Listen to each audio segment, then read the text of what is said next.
Saya mungkin harus mengucapkan terima kasih buat Bapak Prabowo ya, yang tetap menjaga iklim demokrasi. Kita tahu KPU ini kita ibaratkan adalah rumah demokrasi kita. Oke, terima kasih kawan-kawan, seluruh wartawan yang sudah hadir di sini. Kita hari ini sangat berbahagia ya bahwa barang yang kita nantikan, barang yang kita sudah minta selama berbulan-bulan, bahkan dengan lelah, keluar waktu, tenaga, dan segala macam, kita minta ke Komisi Informasi, akhirnya hari ini dibuka, yaitu ijazah yang digunakan Joko Widodo untuk mencalonkan diri jadi presiden di tahun 2014 dan 2019. 2014 yang bawah, 2019 yang atas.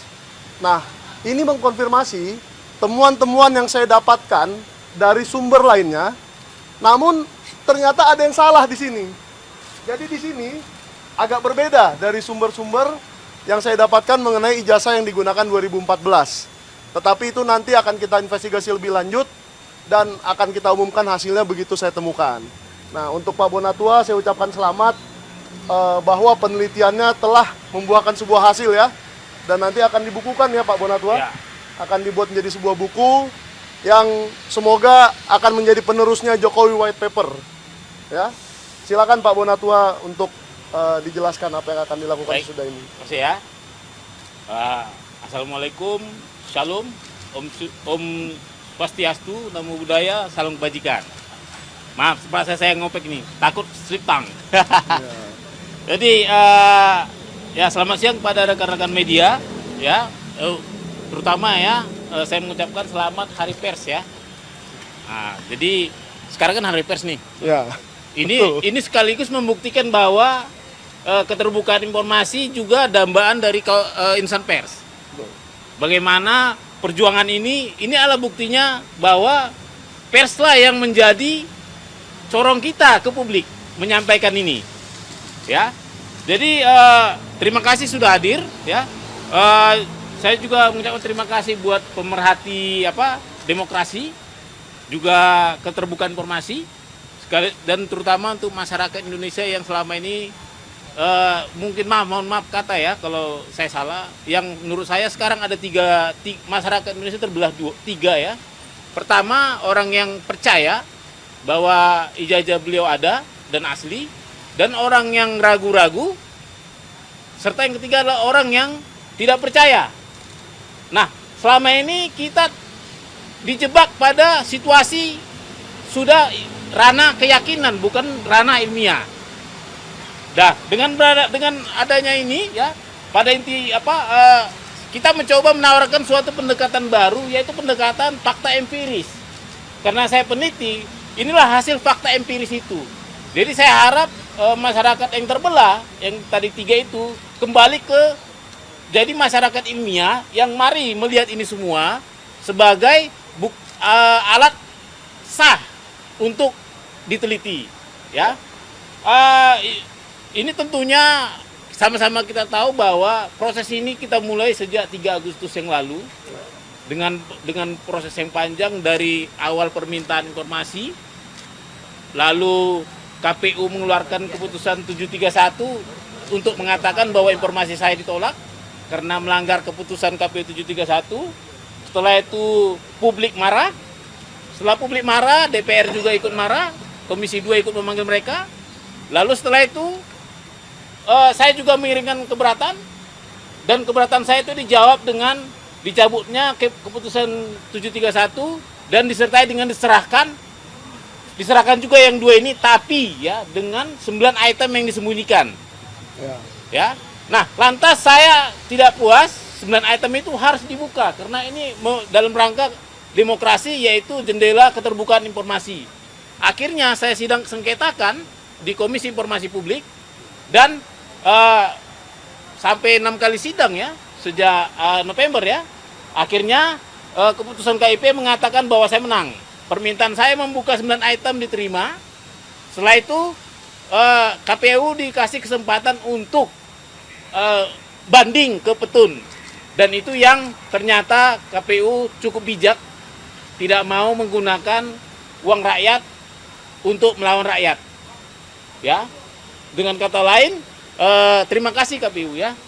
Artinya memang ini buktinya bahwa tak sempat saya simpan ini.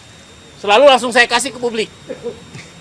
Nah, dengan begitu ya, mengapa inti acara kita ini adalah menerima salinan resmi fotokopi ijazah ya, ini saya fotokopi ijazah terlegalisir berwarna tanpa sensor. Menyambung kata Bang Mike tadi, Ya. inilah data ijazah pertama dari pintu depan KPU. Ya. Meskipun saya tahu, saya teliti banyak ijazah yang dari pintu belakang yang beredar ya. Nah, ini nanti akan kita teliti, tujuannya peneliti, mohon kita dibantu ya Pak publik. Isu ijazah ini kan sudah memecah kita jadi 2-3 kubu tadi.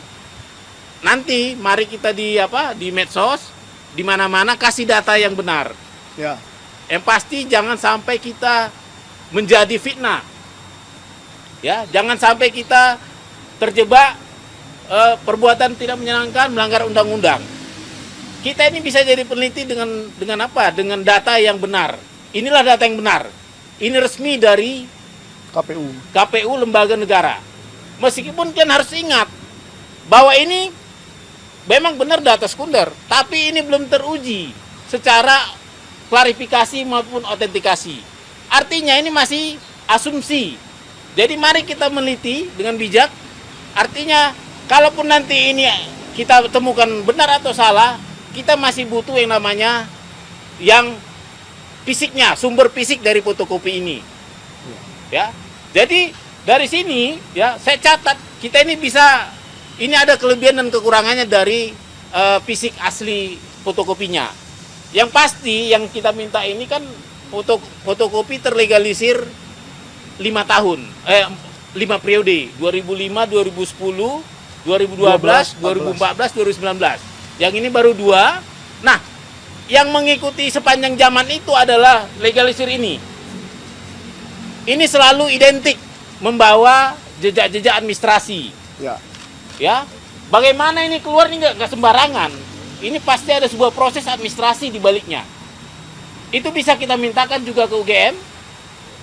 Dimulai dari siapa yang meminta, siapa yang melegesnya, siapa yang pihak KPU yang memverifikasi administrasi. Ya, itu bisa bisa jadi verifikasi validasi dokumen 5 dokumen tadi. Berikutnya kesamaannya ini dengan yang sumber fotokopinya. Saya bilang sumber fotokopi ya, saya belum berani bilang itu asli ya. Sumber fotokopinya, katakanlah asumsinya itu asli ya, adalah semogalah informasi ini ya. Jadi bayangkan bahwa dulu ada alih media, informasi ini alih media dari yang aslinya, katakan aslinya, analognya ke fotokopi. Artinya 100% informasi ini sudah pindah. Misalnya nama, logo, foto, tanggal lahir ya kan, tanda tangan, ini sudah 100% pindah alih media dan 100% bisa dipertanggungjawabkan jika ada yang ingin menelitinya. Misalnya tanda tangan tuh bisa teliti mungkin nanti netizen ada yang Ahli tanda tangan. yang punya kebetulan dulu meleges pas di tanggal ini. Kan bisa dicek ini tanda tangannya gimana. Seperti Bang Mike tadi juga, ini kan agak beda posisinya, kok geser ya kan. Nah ini juga agak geser ini dengan data-data yang pernah ada. Nah itu juga nanti akan bisa kita teliti ya. Dan juga misalnya ada foto ya, foto juga kita bisa teliti, tapi khusus untuk foto dan materai ini hati-hati. Karena apa? Foto dan ini tidak mengandung warna ya, walaupun katanya ini foto hitam putih, tapi mungkin kalau foto aslinya agak beda juga, nggak harus hitam putih sekali, tapi materai juga itu kan berwarna. Meskipun bisa kita lakukan analisis tapi terbatas ya, tetap terbatas misalnya bentuknya ya. Dan seperti misalnya juga yang kita tidak bisa, kekurangan kita adalah kita tidak bisa uji dokumen fisik, uji forensik. Ya, kita tidak bisa uji usia kertas, kita tidak bisa uji usia tinta. Ya, kita tidak tahu ukuran aslinya. Ini kan A4 ya. Tapi kita tidak tahu ukuran aslinya bagaimana. Itu perlu diingat. Jangan pernah kita meneliti ke wilayah itu memakai sampel ini. Supaya jangan terjadi fitnah. Saya juga tidak suka kalau nanti beliau jadi difitnah. Memang benar kita publik, tapi tentu kita juga harus punya batas ya. Mana yang namanya meneliti dokumen publik, mana namanya melewati batas privasi. Nah, untuk itu, ya, sebagai orang yang punya tanggung jawab moral, ya, saya memutuskan membagikan ini di media sosial saya. Ya, bisa dicek di media sosial saya. Artinya kalau kalian mau meneliti, jangan pakai teliti yang dibikin orang lain. Takut saya nanti karena ada kebencian, tiba-tiba foto dirubah jadi apa gitu kan? Tanda tangan dirubah jadi apa sehingga kawan-kawan terjebak pada fitnah karena meneliti sampel yang tidak sekunder. Ini kan sekunder ya, seperti itu. Jadi nanti silakan nanti mungkin nanti malam saya akan upload ini. Nah, mari kita berdiskusi seluruh Indonesia. Kita jadikan ini diskursus publik. Semua kita dari sini mari berbicara dengan gaya peneliti, tapi jangan sembarangan tuduh seperti itu.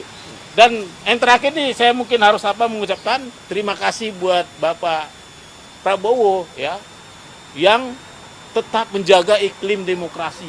Kita tahu KPU ini kita ibaratkan adalah rumah demokrasi kita. Dan kita juga berterima kasih kepada KIP yang menjaga selalu supaya pintu KPU, pintu keterbukaan informasi KPU terbuka. Dan saya juga meskipun kita perjuangan yang panjang, saya juga berterima kasih ke KPU. Ya meskipun tadi sempat menolak permintaan informasi saya, sempat mengeluarkan peraturan 731, melakukan uji konsekuensi, sempat kita bersidang susah payah, sempat juga saling bantah-membantah. Tapi itu sudah close, kita selesaikan permasalahan kita lanjut ke permasalahan bangsa yang lebih besar yaitu bagaimana keterbukaan informasi selanjutnya. Saya rasa itu saja. Stay updated. Info terkini masih banyak. Jangan lupa subscribe, like, dan share YouTube official OKZone. Dan selengkapnya ada di okezone.com.